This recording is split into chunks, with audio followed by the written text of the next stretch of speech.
Hello दोस्तों, welcome to channel. आपका फिर से स्वागत है। आज का टॉपिक है कीबोर्ड शॉर्टकट्स पे। अगर आप कंप्यूटर में एक्सपर्ट होना चाहते हैं, आप चाहते हैं लैपटॉप को फास्ट तरीके से चलाना, आप चाहते हैं कुछ अमेजिंग शॉर्टकट्स की इंफॉर्मेशन, तो इस वीडियो में बना रहिए, क्योंकि यहाँ मैं बताने वाला हूँ कुछ नए शॉर्टकट्स जो आपके लिए काफी ज्यादा फायदे वाले होने वाले हैं। क्योंकि अगर आप एक्सपर्ट होना चाहते हैं कंप्यूटर में, तो आपको बेसिक नॉलेज का होना जरूरी है, आपको बेसिक कीबोर्ड के शॉर्टकट्स का मालूम होना जरूरी है। उसके साथ साथ में कुछ जो है हिडन शॉर्टकट्स होते हैं, उसके बारे में भी इंफॉर्मेशन होना जरूरी है। अगर आप टेक्नोलॉजी के टिप्स और ट्रिक्स जानना चाहते हैं, तो इस वीडियो को लाइक शेयर सब्सक्राइब जरूर करें, नोटिफिकेशन ऑन जरूर करें। कंप्यूटर स्क्रीन पे चलते हैं और देख लेते हैं कौन से वो शॉर्टकट्स, किस तरीके से आप एक्सपर्ट हो पाएंगे और लोग आपसे कहेंगे कि आपने जो घंटों का काम मिनटों में कैसे किया। चलिए देख लेते हैं। तो चलिए स्टार्ट कर लेते हैं। 54 कमांड्स यहाँ पे मैं बताने वाला हूँ, जिसके थ्रू आप अपने कंप्यूटर के एक्सपर्ट हो जाएंगे। कीबोर्ड के थ्रू अगर आप वर्क करते हैं तो सारे कीबोर्ड के शॉर्टकट्स का यूज़ कर यानी 54 शॉर्टकट का यूज़ कर आप स्मार्टली वर्क कर पाएंगे। कमांड्स का वर्किंग तो है, उससे बताने में काफ़ी ज़्यादा समय चले जाएगा, इसीलिए मैं शॉर्टकट्स की सिर्फ डिटेल यहाँ पे दे देता हूँ और आप उस कमांड को कर देख सकते हैं। एग्जांपल यहाँ पे हमारे सामने है। एग्जांपल है Ctrl+N। अगर हमें कोई फाइल बनानी है, अगर आप वर्ड या MS वर्ड या फिर किसी भी तरीके का जो है एप्लीकेशन के अंदर में, विंडोज़ के एप्लीकेशन के अंदर में वर्क कर रहे हैं, तो इस वीडियो को पूरा देखें, क्योंकि यहाँ मैं बताने वाला हूँ शॉर्टकट्स कमांड। यहाँ पे MS वर्ड का एक एग्जांपल ले लेते हैं। अगर हमें MS वर्ड के अंदर में कोई फाइल बनानी है तो Ctrl+N हमें जैसे ही प्रेस कर देते हैं तो देखिए यहाँ पे एक नई फाइल क्रिएट हो जाती है। अब हमने नई फाइल क्रिएट कर दिया। नई फाइल क्रिएट करने के बाद में हमें कोई फाइल को ओपन करना है। एग्जांपल के तौर पे Ctrl+O जैसी ही हम कर देते हैं तो Ctrl+O से फाइल का पाथ आपको मिल जाएगा। यहाँ से हम उस फाइल को ओपन कर पाएंगे, जो भी फाइल हमने बना रखी है। अब हम चलते हैं नेक्स्ट कमांड के ऊपर में। Ctrl+S कमांड का सिंपल सा यूज़ है। जैसे हमने कोई कंटेंट टाइप किया, टाइप करने के बाद में जैसे ही हमने Ctrl+S प्रेस किया तो यहाँ पे आपको कमांड मिल जाता है कि फ़ाइल को हमें सेव करना है। तो कोई एक नाम से हम सेव कर लेते हैं और हमने सेव करने के बाद में एंटर प्रेस कर देना है। जैसे हमने एंटर प्रेस किया तो ये सारा कमांड हो चुका है। अब हमें जो है इस कंटेंट को कॉपी करना है। जो भी कमांड हमने लिख रखे थे, एग्जांपल के तौर पे हम यहाँ पे बात करते हैं इस कमांड की, तो यहाँ पे हमने Ctrl+C करना है और एंटर प्रेस कर Ctrl+V जैसे ही कर देते हैं तो ये कमांड जो है, जो फाइल्स कंटेंट है वो आपके कॉपी हो चुके हैं, पेस्ट हो चुके हैं। कॉपी Ctrl+C से किया और Ctrl+X से जो है Ctrl+V से जो हमने पेस्ट कर दिया। Ctrl+V यहाँ पे हम लिख लेते हैं Ctrl+V to copy paste the content.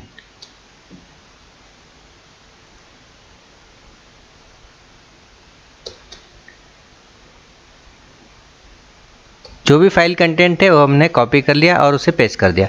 अब जो फाइल हमने बना रखी है उसके अंदर में सारे कमांड्स को हमें डिलीट करना है। तो यहाँ पे देखिए इस कमांड को, यानी इस कंटेंट को, एग्जांपल हम यहाँ पे दूसरा ले लेते हैं। ये जो हमने लिख रखा है इसे हमें यहाँ नहीं चाहिए, नीचे चाहिए, तो Ctrl+X हम कर देंगे और जहाँ पे चाहिए वहाँ पे हम अपना कर्सर ले जाएंगे और Ctrl+V कर देंगे। तो ये जो हमारे जो कंटेंट है वो यहाँ पे आ चुके होंगे। इस तरीके से Ctrl+X का हमने यूज़ किया।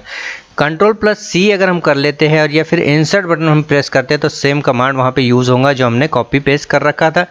Ctrl+V और शिफ्ट इंसर्ट करते हैं तो सेम कमांड वहाँ पे यूज़ होगा जैसे कि हमने ऊपर में देख रखा है। Ctrl+Z अगर करते हैं तो जो हमने फाइल कंटेंट लिख रखी थी, एग्जांपल हम यहाँ पे देख लेते हैं। यहाँ पे Ctrl+Z जैसे हमने प्रेस किया तो वो पुराना जो हमने कंटेंट पेस्ट कर रखा था वो जो है वापस जा चुका है। Ctrl+Y जैसे हम कर लेते हैं तो वो फाइल फिर से रिवर्ट आ जाएगी। अल्टर टैब का यूज़ करने के लिए स्विच बिटवीन ओपन एप्लीकेशन का लिए यूज़ करते हैं हम। जो कमांड्स आपको वन बाय वन कर देखने हैं, यानी सारे कमांड्स का यूज़ कर मैं यहाँ नहीं बता सकता क्योंकि वीडियो काफ़ी बड़ा हो जाएगा। अब हम Alt+Tab का यूज़ करते हैं तो बिटवीन ओपन एप्लीकेशन कर सकते हैं, यानी अल्टर और टैब जैसे हमने प्रेस किया तो देखिए ये फाइल जितने भी दिख रही है वो हमको यहाँ पे वन बाय वन दिखाई देने लगेंगी। हमें जिस कमांड को चाहिए वो उस पर जाकर हमें अल्टर को छोड़ देना है तो वो फाइल आपकी ऑटोमेटिकली ओपन हो जाएगी।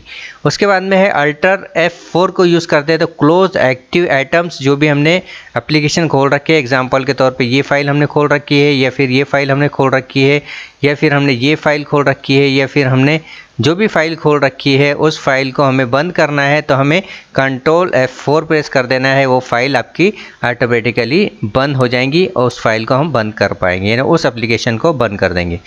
Alter plus F4। विंडोज़ लोगो जो होता है यानी कीबोर्ड में जो विंडो बटन है उसे हमने प्रेस करना है और L जैसे ही प्रेस करते हैं तो पीसी जो है लॉक हो जाएगा आपका। उसके बाद में विंडोज़ लोगो और डी प्रेस करते हैं डिस्प्ले हाइड, जो हाइड ऑप्शंस थे वो आपके ओपन हो जाएंगे। F2 करते हैं तो फाइल को रीनेम हम कर पाएंगे। ये जो कमांड है ये विंडो बेस है, विंडोज़ के अंदर में हमें यूज़ करना है, ना कि हम MS वर्ड में यूज़ करेंगे। F3 यूज़ करते हैं तो फोल्डर सर्च कर लेते हैं, यानी हमने F3 जैसे ही प्रेस किया तो फोल्डर का ऑप्शन वहाँ पे आपको दिखाई देने लगेगा। F4 करते हैं तो एड्रेस बार आपका वहाँ पे आ जाएगा, जो भी हमारा एड्रेस बार है वो हमको दिखाई देने लगेगा। F5 हम करते हैं तो रिफ्रेश का कमांड वहाँ पे स्टार्ट हो जाएगा। F6 हम करते हैं तो F6 के अंदर में आपका जो कमांड है वो यहाँ पे जो है नेक्स्ट कमांड होगा। यहाँ पे देखिए F10 का यूज़ हम करते हैं तो एक्टिव बार हो जाता है, यानी F10 से किसी फाइल करना या स्टार्ट करना यहाँ से हम कर सकते हैं। उसी तरीके से अल्टर A हम करते हैं तो फोर्स ऑन द सजेशन पे हम चले जाते हैं, यानी अल्टर A जैसी हमने यूज़ किया। देखिए ऊपर में कुछ आपको आइकॉन दिखाई दे रहा है, यानी आप किसी फाइल के टाइप को देख सकते हैं। ये काफ़ी इंटरेस्टिंग कमांड है, काफ़ी सारे लोगों को इस बात का पता नहीं कि किसी भी एप्लीकेशन की अगर हमें डिटेल जाननी है तो हमको सिर्फ अल्टर और A प्रेस कर देना है तो उस फाइल की डिटेल आपको मिल जाएंगी कि वर्ड है, एक्सेल है या फिर क्या है।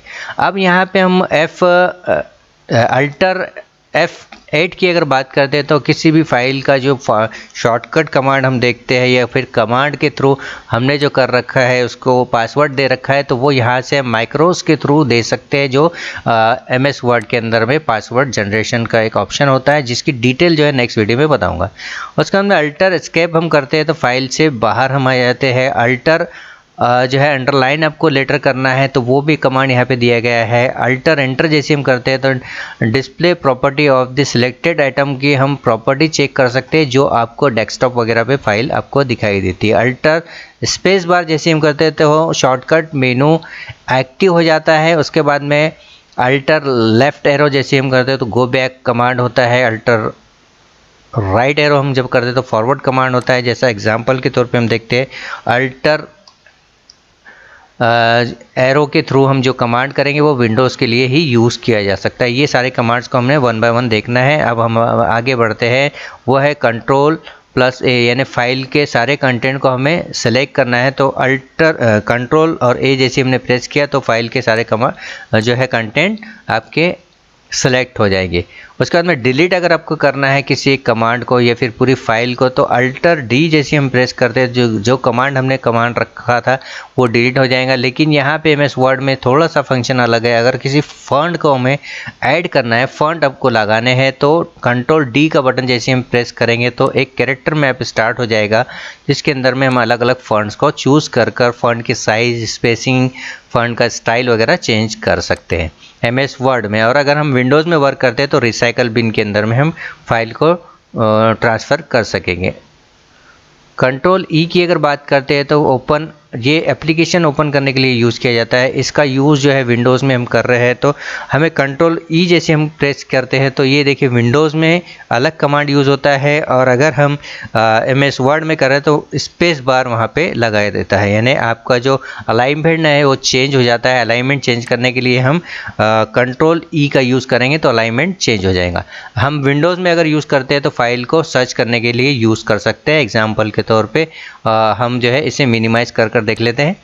जनरली हम देखते हैं F5 का यूज़ कर हम विंडोज़ को रिफ़्रेश करते थे, उसी तरीके से जो है कंट्रोल R का यूज़ कर भी हम फाइल को रिफ़्रेश कर सकते हैं। लेकिन अगर हम MS वर्ड में काम कर रहे हैं तो हमें कंट्रोल और R जैसे हम प्रेस करेंगे तो राइट साइड में चले जाएंगे। कंट्रोल L हम प्रेस करेंगे तो लेफ़्ट साइड में नहीं जाएंगे, बल्कि आप कंट्रोल R से राइट साइड ले सकते हैं।